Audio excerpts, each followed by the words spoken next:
So I just got off work. It's a Friday, and I figured we could do some reflecting today while I enjoy some wine. So I'm here today to talk about the moment I decided to make a change, along with 3 tips on how to get you started if you're feeling unmotivated. So a few years ago, I was in this rut where I knew I needed to make a change. And for months, I was making excuses for myself not to do it. And I went through every single worst case scenario possible to convince myself that this was all a bad idea. So what changed? In order for you to really understand what enacted this kind of strength in me, I have to tell you the context. So let's rewind back to 2015. So I just graduated college, and similar to a lot of other newly grads out there, I looked to the corporate world to become computer girl and struggle writing out of office emails. It was fun though. I got to live out the dream of typing on a keyboard. No joke, when I was a kid, I didn't want to be a vet or like an astronaut. I just wanted to be the lady who typed on the computer with glasses on. I made a lot of friends, and I was in one of the coolest buildings with the best views in San Francisco, and I got free meals every single day. But it just wasn't enough for me. Over time, the post-college depression really kicked in, and I started to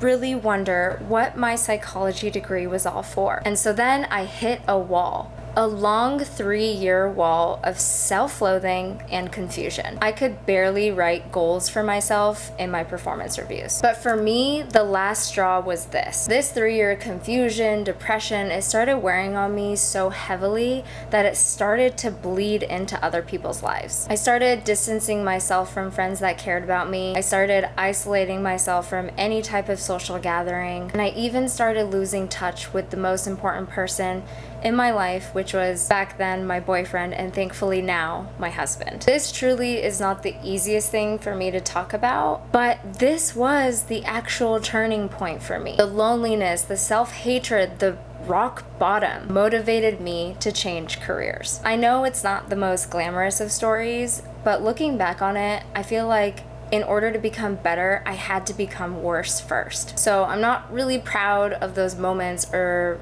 maybe the person that I was back then, but if it weren't for those moments and experiences, I wouldn't be where I was today. And if you're watching this and you're on a similar path like mine, just know that it is absolutely okay to take some time to find yourself, even if it's painful. All right, so now that we got the hard stuff out of the way, let me give you some tips for motivating yourself to change careers. Before I move on, I wanted to give a special thank you to our sponsor today, which is Loom. I'm super excited that I'm partnering with Loom because I use this tool religiously as a UX designer. Loom is the video messaging platform for work. It enables a more effective, expressive way of communicating through videos that are instantly ready to record, share, and watch anywhere. A lot of designers I work with love Loom for sharing feedback, and many developers that I've worked with also love it for clear handoffs. But guess what? It just got even better. Loom released a new editing feature that allows you to stitch together clips from multiple videos. You can stitch together clips from your videos, other videos from your workspace, or videos you upload to Loom. For example, we have old videos we created explaining our design system for any new designers that are being onboarded. But things change. So it's amazing that we're now able to seamlessly weave in a new clip of our new components into an old video instead of having to re-record one. This feature is already live on all of Loom's plans, even the free starter plan. Sign up today using the link in my description. First one is to identify your strengths. Finding UX as a career was not a quick discovery for me. After speed dating multiple careers and researching a bunch of them to filth, I had to find out what my strengths were. Instead of just focusing on a career that you like, you also want to make sure the career that you're going into, you feel like you could excel at too. So think about what you're good at. For me, I know that I'm a pretty good writer and I'm very good at planning. And so when I found UX and I saw that they had a whole research phase that involved planning out research, scripting it, and conducting it, I knew that it would be a good fit for me. The second tip is to get out of your comfort zone. To live a life that will fulfill you more than today's, you have to be willing to expand your reach and stretch much further than where you stand today. So you have to be willing to trust the process and shoot for the stars, but know that you're gonna make mistakes. I know it's scary to think that you have to make mistakes and that you don't really know what's gonna happen, but know that once you do make those mistakes, you're gonna find out that you survived. Every time you do make those mistakes, they're just one step closer to you reaching your goals, and you're just becoming stronger by them. The last tip is goal setting. So start writing out your entire timeline of of when you want to become a UX designer. Please make sure that this is realistic. I do have a video about how I became a UX designer within a year, so make sure you do your research. Once you create your timeline, you can start creating goals. The only thing is those goals start to become overwhelming because there's so many of them. But don't worry, this is my tip here. Start chunking them out into the smallest little tasks. Even if it's as small as look up one UX bootcamp today. Do you want to know more about what it's like being a UX designer? Then watch this video next.